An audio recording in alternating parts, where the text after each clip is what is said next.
प्यारे बच्चों और साथियों, बहुत ही सौभाग्य की बात है कि बाल दिवस में आज राजकीय इंटर कॉलेज राधिकेठी में और जो आज उत्तराखंड राज्य स्थापना दिवस के जो गौरव महोत्सव हम लोग मना रहे हैं, उसके लिए सौजन्य से यहाँ के बहुत ही लोकप्रिय, बहुत ही ईमानदार, उनकी ईमानदारी सोने की तरह खरी है और मन जो है हृदय हीरे की तरह साफ है। ऐसे लोकप्रिय माननीय विधायक श्री बलवंत सिंह भौर्याल जी, जिनको आज रोडों का बादशाह कहा जाता है, क्योंकि इस कोट विधानसभा के अंतर्गत 55 रोडें 4.25 अरब रुपए, 4.25 अरब रुपए यानी कि 375 करोड़ रुपए से ऊपर की रोडें निर्माणाधीन है। ये ऐतिहासिक काम है। ऐसे हमारे रोडों के बादशाह माननीय श्री बलवंत सिंह भौर्याल जी यहाँ पर उपस्थित हमारी जनपद की प्रथम नागरिक, बहुत ही सरल सहज दिल की नेक है, श्रीमती बसंती देव जी की प्रतिनिधि के तौर पर श्री लक्ष्मण सिंह देव जी यहाँ पर उपस्थित, हमारे साथ ज्येष्ठ उप प्रमुख श्री हरीश मेहरा जी यहाँ पर उपस्थित, लाठी के क्षेत्र पंचायत श्री कुंदर सिंह कोरंगा जी यहाँ उपस्थित, आपके गोगिना के ही क्षेत्र पंचायत मेंबर के प्रतिनिधि श्री संजय आर्या जी और लीती के क्षेत्र पंचायत सदस्य के प्रतिनिधि श्री कोरंगा जी यहाँ पर उपस्थित, आपके गोगिना के श्री लाल सिंह जी, हमारे सूबेदार साहब, राधा देवी जी और एसओ साहब और असम जी के अध्यक्ष श्री विजय भाई। और सबसे बड़ी बात, इतना जो कार्यक्रम यहाँ पर आयोजित हो रहा है उसके संचालन के लिए जिन्होंने रात दिन मेहनत की, ऐसा हमारे श्री दुर्गा मेहता जी, और जिस विद्यालय प्रांगण में ये कार्यक्रम हो रहा है यहाँ के प्रधानाचार्य श्री त्रिपाठी जी, और त्रिपाठी जी के लिए मेरा सभी लोगों से निवेदन है कि उनके लिए एक जोरदार ताली बजाइएगा। माननीय प्रधान जी श्रीमती आदरणीय श्री प्रधानाचार्य त्रिपाठी जी के लिए विशेष ताली इसलिए क्योंकि सरकारी नौकरी लगने के बाद हर आदमी जुगाड़ लगाता है कि मैं कोई हल्द्वानी जाऊं, कोई देहरादून हूँ। वास्तव में मैं आपका तहे दिल से आभार व्यक्त करता हूँ कि इतने दुर्गम क्षेत्र में भी आपने पढ़ाने के लिए इसी विद्यालय को चुना, अपना गांव होने के बाद भी। इसलिए विशेष ताली आप त्रिपाठी जी के लिए, प्रधानाचार्य जी के लिए, और यहाँ पर उपस्थित समस्त शिक्षक गुरुजन लोग यहाँ पर उपस्थित। सबसे बड़ी बात, प्यारे बच्चों, जिनको हम आज तक टीवी में देखते थे, गाना सुनते थे, आज साक्षात आप लोगों के सामने आए हैं। माननीय बलवंत सिंह भौर्याल जी के बदौलत, जिनको की हमारे उत्तराखंड की लता मंगेशकर कहा जाता है, सुर कोकिला, जिनकी आवाज का जादू हर आदमी जो सुनना चाहता है, ऐसी बहुत ही हमारे यशस्वी श्रीमती मीना राणा जी, श्रीमती मीना राणा जी पहली, कितने बच्चे आप पहली बार देख रहे हैं? श्रीमती मीना राणा जी को, जिनके गाने सुने आप लोगों ने लेकिन पहली बार देख रहे हैं, हाथ खड़ा करना बच्चे। अरे यहाँ तो सभी है, चलो ठीक है, पहली बार आपके सोचने से यहाँ आए। और हमारे उत्तराखंड के बहुत ही लोकप्रिय गायक, लोक गायक श्री प्रहलाद मेहरा जी, उनको भी आप पहली बार कितने बच्चे देख रहे हैं? ये बहुत बड़ी बात है। ये उत्तराखंड के स्टार कलाकार हैं, ये विदेशों में जाते हैं, महाराष्ट्र, मुंबई, बाहर कई अंतर्राष्ट्रीय स्तर पे ये लोग प्रोग्राम देते हैं। लेकिन माननीय बलवंत सिंह भौर्याल जी की बदौलत आज इस दानपुर के अंतिम गांव में राधिकेठी में आए हैं। इसके लिए मैं माननीय विधायक जी का आभार व्यक्त करता हूँ। विधायक जी के लिए विशेष ताली। और यहाँ पर बिन्नी मेहरा जी हैं, भगवत भाई है उनके साथ, आगरी जी हैं, और जिनके सौजन्य से, जिनके बैनर तले ये सारा कार्यक्रम हो रहा है, जिनका अभी आपको उद्बोधन आप लोगों ने सुना, श्री कुंदन सिंह कोरंगा जी, जो कि शिखर हिमालय के आप सचिव भी हैं, उनकी वजह से टीम में आई। विशेष तौर से कुंदन कोरंगा जी के लिए ताली, धन्यवाद सभी लोगों का। और यहाँ पर उपस्थित समस्त जनता, सभी लोगों का बहुत बहुत स्वागत व हार्दिक अभिनंदन करता हूँ। साथियों, इससे पहले जैसे गुरु जी ने कहा, मैं प्रधानाचार्य से जी ने कि मैं इससे पहले भी आया था, तो उसी दिन माननीय विधायक जी ने भी कहा कार्यक्रम यहाँ पर लगाने हैं, और अपने कुंदन कोरंगा जी से वार्ता हुई और आपके दुर्गा भाई से वार्ता हुई, तो मैंने कहा 14 तारीख नवंबर बाल दिवस है, तो सबसे पहले बाल दिवस की आपको बधाई।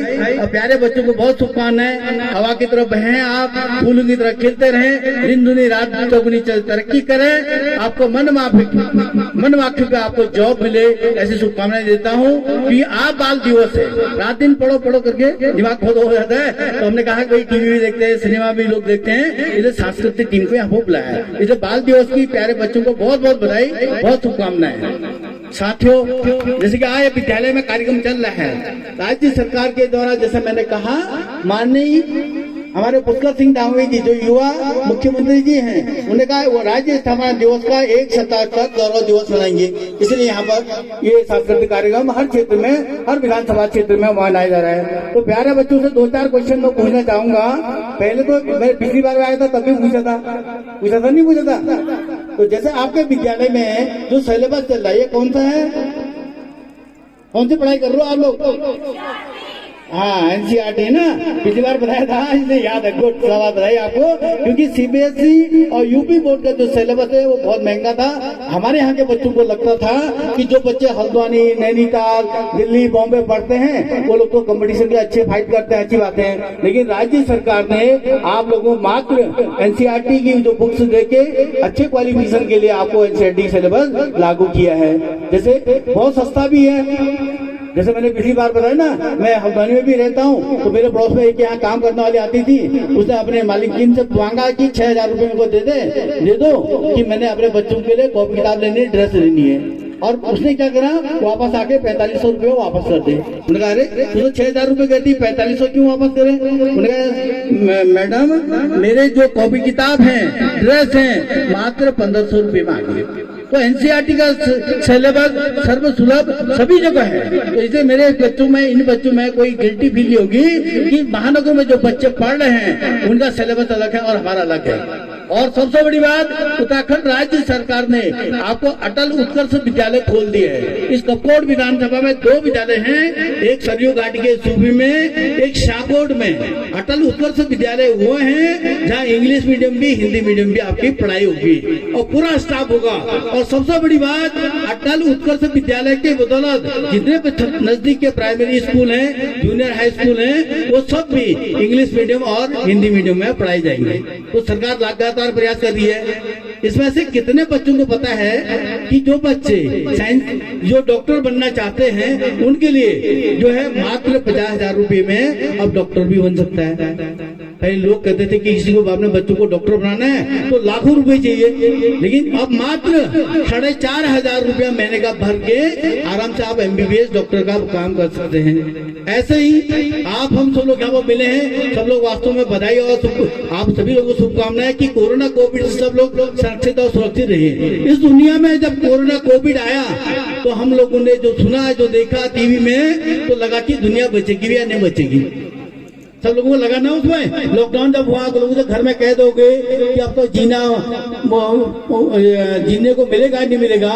लेकिन कोरोना कोविड में भी हमारे यहाँ पे, हमारे घर के इष्ट देवी देवता है कि यहाँ तो कण में बोलते हैं भगवान बसा है। अब तो फूल पत्ती से लेके पत्थर की सबकी पूजा करते हैं। कण मतलब हम पत्थर की भी पूजा करते हैं, फूल पत्ती तुलसी से लेके पीपल तक सबकी पूजा करते हैं। तो कोरोना वायरस कहाँ से चल के आया था?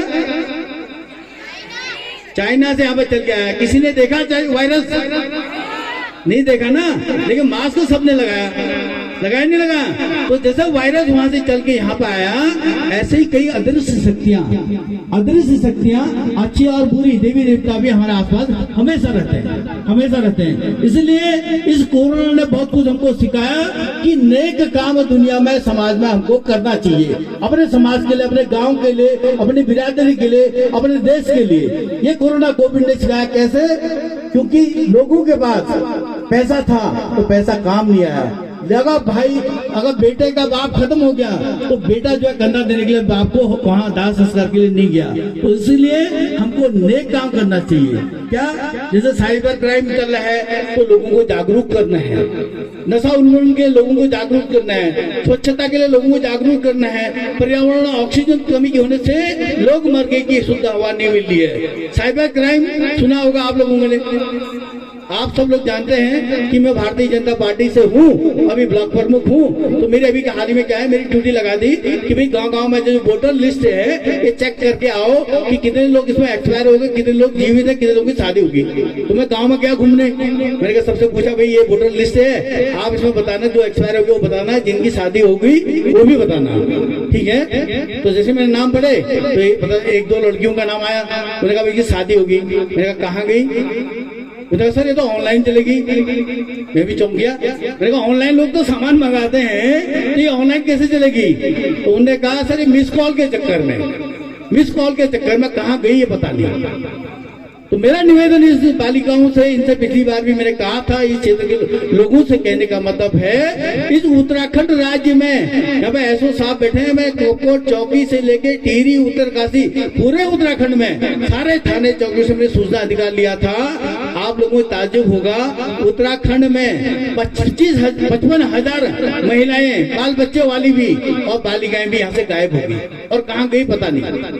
क्योंकि लड़के बाल खड़े करके बिल्कुल स्मार्ट बन के बाइक में आते हैं, चमचमाती कार में आते हैं, लोगों को लगता है इससे कमाऊ व्यक्ति, इससे बढ़िया तो कोई है ही नहीं। और उसके बाद जब पता चलता है कहाँ गई, तो हल्द्वानी से नीचे को कहाँ गई किसी को पता नहीं। ऐसे एक किस्सा मैंने बताया नहीं, मैं हल्द्वानी में रहता हूँ। अभी हाल ही में क्या हुआ, काशीपुर में एक लड़का लड़की को भगा के लाए, सुबह से शाम हो गई, थानेदार को समझाते माँ बाप भी दोनों के आगे वहाँ पे। उन्होंने कहा भाई दोनों आप अपने घर को जाओ, तो अभी आपकी बालिग उम्र है, तो सुबह से शाम हो गई। लेकिन लड़की बिल्कुल निवानी कह रही थी, जाऊंगी तो इसी के साथ जाऊंगी, नहीं तो मैं यहीं पर जहर खा के मर जाऊंगी। थानेदार हमारे जोशी जी थे, रानी के साइड के, तो उन्होंने कहा चल बेटा ठीक है, तेरी बात मान लेता हूँ, देखो इस लड़के के साथ जाने दूंगा। शाम के 5 बज गए, तो उसने कहा ऐसा कर, तू हमारे थानेदार जो चौकी में है सभी लोगों के लिए खाना बनाएगी, तो कल सुबह में तेरे को इसके साथ विदा कर दूंगा। लड़की खुश हो गई, तो देघाट से भाग के गई थी, देघाट रानी खेत के नजदीक पड़ता है, तो उसने कहा वो खुश हो गई खाना बनाने के लिए। उसने कहा ठीक है, कांस्टेबल को बुलाया, जैसे एसओ साहब हमारे यहाँ पे बैठे, ऐसे कांस्टेबल को बुलाया, कान में कुछ कहा कि तू इनके लिए सब्जी लेके आ और हमारे खाना बनाएगी। वो गया लेके आए, तो जब किचन में वो लड़की खाना बनाने के लिए गई थी, तो जितनी स्पीड से खुश होके गई ना, उतनी स्पीड से उल्टी करते हुए बाहर आ गई, उल्टे करते हुए बाहर आ गई। उसने कहा बेटा तू उल्टी यहाँ पर कर रही है, जिसके साथ तू भाग के जा रही है, इसके साथ तो जिंदगी भर तूने इसी गाय का, इसी भैंस का मीट खिलाना है तूने। तो लड़की ये होश मैं आ गया कि वास्तव में मैं गलत स्टेप कर रही हूँ। तो मेरे कहने का मतलब, मैं प्रत्येक मंच से इस बात को इसलिए कहता हूँ, अभी भी एसओ साहब यहाँ पर बैठे हैं, इस कपकोर से कई बालिकाएं, कई महिलाएं यहाँ से गायब हो गई। कहाँ गई पता नहीं, दिल्ली भेज दिया, बॉम्बे भेज दिया, नेपाल भेज दिया, कहाँ भेज दिया पता नहीं। उनके वो जाके उनके मोबाइल छीन दिए उनकी सारी। ये जन जागरूकता कार्यक्रम है। मेरे पहले भी बच्चों से निवेदन है कि अपने गांव में महिलाओं को बताओ, लड़कियों को बताओ कि इस मिस कॉल के चक्कर में आप लोग मत पड़िएगा। कितने लोग फौजी है जिनके पास एटीएम कार्ड है, लेकिन बुजुर्ग है हमारे, तो एटीएम कार्ड के वजह वो कितने लोगों का ठगी का फोन आता है, साइबर क्राइम का, वो पिन कोड बता देते हैं, पता लगा शाम तक 50,000 रुपए गायब हो गए उनके उससे। तो ऐसे ही करिए, उसने कई चीजें ठगियां यहाँ पर हो रही हैं। तो समाज में उत्थान करने के लिए हमको नेक काम करने, ये मैं बच्चों को संस्कार और संस्कृति की बात इसलिए निवेदन कर रहा हूँ कि कल के दिन एक बच्चा भी अगर हमारा सक्षम हो गया तो हमारा देश, हमारा गांव सुरक्षित और सही रहेगा। आप लोगों ने अभी टीवी देखा, सभी लोग टीवी देखते हैं, अभी पद्म विभूषण से पुरस्कार मिले, बच्चे सभी देखते होंगे। कोई बच्चा इसमें से एक बता दे खड़ा होकर मेरे को, पद्म विभूषण पुरस्कार जो मिले तो राष्ट्रपति जी ने सबको सम्मानित किया, कोई एक बच्चा खड़ा होकर बताते हैं कि इनको ये पुरस्कार इसलिए दिया। चलो एक बच्चा खड़ा होकर बता दो। अभी अभी भी 1-1.5 हफ्ते पहले पद्म विभूषण पुरस्कार बटे हैं। पद्म विभूषण पुरस्कार उनको दिया जो गरीब लोग थे। अभी एक का टीवी में वायरल हो रहा है, एक व्यक्ति क्या करता था, जब लाल बत्ती होती संतरे बेचता था नंगे पांव खिड़की गाड़ी में फटक करके, तो उसको एक महिला मिली अंग्रेज, उसने पूछा संतरे कैसे दिए, लेकिन संतरे दिए कैसे इंग्लिश में पूछा उसने। जब उसकी समझ में नहीं आया कि इंग्लिश में इसने मेरे को क्या बोला और मैं इसको संतरे नहीं दे पाया, तो उसने प्रण किया, अपने गाँव में स्कूल खोला अनपढ़ होने के बाद, और कई हजार बच्चों को उसने पढ़ा दिया, उसको पद्म विभूषण पुरस्कार मिला। एक महिला केरल में 60,000 जाति के पौधे लगाए, उसने गरीब घर की कपड़े पहनने को नहीं थे, उसको पद्म विभूषण पुरस्कार दिया। तो समाज में अच्छे काम करने वाले लोग हैं, इसलिए हमको समाज में अच्छा काम करना है, ये हमारी जरूरत होनी चाहिए। दूसरी बात, हमारा जो बच्चों से निवेदन बार बार मैं कहता हूँ कि आप लोग कभी भी किसी भी कंपटीशन में जाते हैं तो सेल्फ कॉन्फिडेंस, आत्मविश्वास होना चाहिए कि मैं गोविंदा से हूँ तो मैं इस रेस को जीतूंगी, मैं इस परीक्षा में पास होंगी, ऐसा आत्मविश्वास आपके अंदर होना चाहिए। ये बात मैं बार बार इसलिए कहता हूँ। ये बताओ जंगल का राजा कौन होता है? शेर होता है ना, लेकिन कैसे है शेर? उससे बड़ा तो हाथी भी है, उससे लंबा जिराफ भी है, उससे चालाक कौन होता है? लोमड़ी, उससे सुंदर कौन होता है? मोर। लेकिन क्या है, उसको कॉन्फिडेंस है। जब हाथी भी सामने आता है तो आंखों में आंख डाल के जब देखता है तो आत्मविश्वास है। इसलिए छोटा होने के बाद भी, मीडियम का होने के बाद भी शेर क्या है? जंगल का राजा है। तो मैं चाहता हूँ कि ऐसा कॉन्फिडेंस, आत्मविश्वास आप लोगों के अंदर होना चाहिए। और हमेशा जो बात मैं आप लोगों से कहता हूँ, कभी भी आपको ये नहीं सोचना चाहिए कि मैं दुर्गम क्षेत्र से हूँ, गरीब घर से हूँ। माननीय मोदी जी किसी घर से थे, उनकी माँ दूसरे के घरों में बर्तन साफ करती थी, तब बच्चों को पढ़ा किया। आज विश्व के सबसे बड़े नेता, सबसे लोकप्रिय नेता कौन है? मोदी जी है। क्यों? क्योंकि उनके अंदर भी शेर की तरह कॉन्फिडेंस था, विश्वास था कि मैं गरीब नहीं हूँ, गरीबी मेरी ताकत है करके। तो ये आप लोगों को कॉन्फिडेंस होनी चाहिए। जैसे मैं पिछली बार आया था, मेरे को पता चला कि गोविना की एक बच्ची ने स्टेट खेला। कितनी बड़ी बात है, आप सभी लोग बधाई के पात्र हैं उसके लिए। आप लोगों को पता होगा, एक रोहित धनु बघर का, कानपुर का अंतर्राष्ट्रीय प्लेयर अपना राष्ट्रीय उसमें खेला है। एक लड़की सुमति वैशाली की रावत लड़की है, वो क्रिकेट खेल ली है। तो आप लोग प्यारे बच्चों किसी से कम नहीं हो किसी मामले में। ऐसा कॉन्फिडेंस आप लोग लेके चलिएगा। और रही बात केंद्र सरकार और राज्य सरकार की, डबल इंजन की सरकार बहुत अच्छी काम कर रही है, गरीब की सरकार है। तो ये माननीय मोदी जी गरीब करते हैं तो अंतिम छोर में बसे हुए व्यक्ति का विकास की बात करते हैं। एकात्म मानववाद से अंत्योदय का दर्शन, इस विचारधारा से करते हैं। एकात्म मानववाद उसको बोलते हैं जिसमें जाति धर्म से ऊपर उठ के, और अंत्योदय काल किसका होता है? जिसका बीपीएल से भी नीचे होता है। तो उसका विकास करना, सबका साथ, सबका विकास और सबका विश्वास। गरीब कैसे बोल रहा हूँ, ये किसान सम्मान निधि आपके खातों में 6,000 रुपये आए होगी। अभी कोरोना कोविड में इतना बड़ा जान माल की जो सुरक्षा की, टीके आपको फ्री लगाए। पहले विदेशों में आते थे, 10 साल लग जाते हैं टीके आने में। आप उत्तराखंड में टीके फ्री लगे आप लोगों को। बच्चों के लिए विटामिन की दवाइयाँ फ्री मिल रही है। आप लोगों को यही विधवा है, घर में रोजगार का कोई साधन नहीं है, तो सरकार 30,000 रुपए दे रही है, 4 बकरियां दे रही है। और सबसे बड़ी बात, मैं माननीय विधायक जी का, राज्य सरकार का धन्यवाद अदा करता हूँ। अल्मोड़ा से भी ज्यादा मकान इस कपकोट विधानसभा कपकोट ब्लॉक में मिले हैं। और पारदर्शिता से जो पात्र था, जरूरत था, जरूरतमंद था, 255 मकान मिले हैं। उन जो पात्र व्यक्ति हैं, यहाँ गोगिना में मकान बनने हैं, मैं गया था उनके घर को देखने के लिए। और सरकार मकान बनाने के साथ उनको गैस फ्री दे रही है, बिजली का कनेक्शन फ्री दे रही है, पानी का कनेक्शन फ्री दे रही है। और सबसे बड़ी बात क्या है, जिसका मकान बन जाएगा उसको 5,000 रुपये बरतून के लिए अलग से दे रही है। ये सारा राज्य सरकार कर रही है। आप लोगों ने अभी हाल ही में देखा होगा, मुख्यमंत्री जी ने एक उद्घाटन किया। क्या अभी हाल ही में मुख्यमंत्री जी ने उद्घाटन तो डेली कर रहा हूँ, गांव की महिलाओं के लिए क्या क्या किया था? घरसारी योजना, मुख्यमंत्री घरसारी योजना, मुख्यमंत्री घरसारी योजना। यानी कि उनको दर्द पता है कि हमारे ऐसे पहाड़ों में चढ़ते हैं, पेड़ों में से हमारे वो लाते पालियो गाय भैंसी के लिए, तो उन्हें क्या करते हैं, उनके पैकेट जो करेट के होते हैं, ऐसे मक्के और कई पौष्टिक तत्व बना के आपको मात्र 2 रुपये में सहकारिता समिति से इतने बड़े किट मिलेंगे। और आप लोगों को जो गांव में जो घसारी गाय मंगा जाना है, घास के मंगा जाते हैं, घास काटने के लिए जाने के लिए आपको थर्मस, राती और पूरा किट मिल रहा है आप लोगों को। इसके अलावा मुख्यमंत्री महालक्ष्मी किट बताई होगा, 1 अप्रैल से, ये बात इसलिए बोल रहा हूँ कि हम लोगों को दुर्गम क्षेत्र के हैं, बहुत सारी योजनाओं का पता नहीं रहता है। 1 अप्रैल से मुख्यमंत्री महालक्ष्मी किट चल रहा है, जिसके 1 अप्रैल से लड़कियां पैदा हुई है तो वो 3,000 4,000 का सामान मिल रहा। प्रधानमंत्री वंदना योजना के अंदर उनको 5,000 रुपए मिल रहे हैं। गौरव कन्या धन मिल रहा है। श्रम विभाग के माध्यम से 200 रुपए से लेके 2,000 रुपए तक बच्चों को पढ़ाने के मिल रहे हैं। तो सरकार की जन कल्याणकारी बहुत सारी योजनाएं हैं। लेकिन कभी दोबारा आऊंगा, समापी जाता हूँ, इतना बड़ा सांस्कृतिक का बढ़िया कार्यक्रम लोग यहाँ पे चल रहा है आप लोगों का। लेकिन सरकार की जानकारी देना भी मेरा काम था, कि मैं ब्लॉक का मुखिया हूँ, उसका लाभ अधिक से देख लीजिए आप लोग। जितनी मेरे लायक जो भी सेवा होगी वो मैं पूरा करूंगा। अब मैंने महीने के पहले बुधवार और तीसरे बुधवार को जनता दरबार लगा रखा है, तो कोई भी किसी भी टाइप की समस्या होती पूरा सहयोग करने के लिए मैं तैयार हूँ। साथ ही इस विद्यालय के लिए माननीय विधायक जी और हम लोग कल डीएम साहब से फिर वार्ता हुई कि टीचरों के लिए उनको बता दिया है 1 महीने के अंदर आपके पूरे टीचर आ जाएंगे।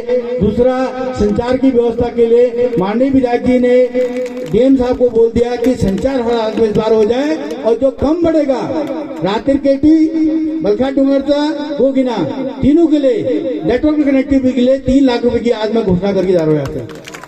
3 लाख रुपए माननीय विधायक जी ने जो व्यवस्था की है प्राइवेट तौर पे, आप में शायद बहुत कम लोगों को पता होगा, कल परसों सर्वे करने के लिए यहाँ पे आया था प्राइवेट वाला, ताकि तत्काल आपको नेटवर्क कनेक्टिविटी दी जाए करके। और इससे पहले इसी विद्यालय के लिए शौचालय के लिए मैं 1 लाख रुपए की घोषणा करके आऊँ। और हम लोग जो कहते हैं वो करते हैं, क्योंकि हमारे माननीय अध्यक्ष जी, माननीय विधायक जी बहुत ही लोकप्रिय और बहुत सीधे हैं, आपको जानते हैं, धरातल से जुड़े हैं। मैं खुद कीमू गया था।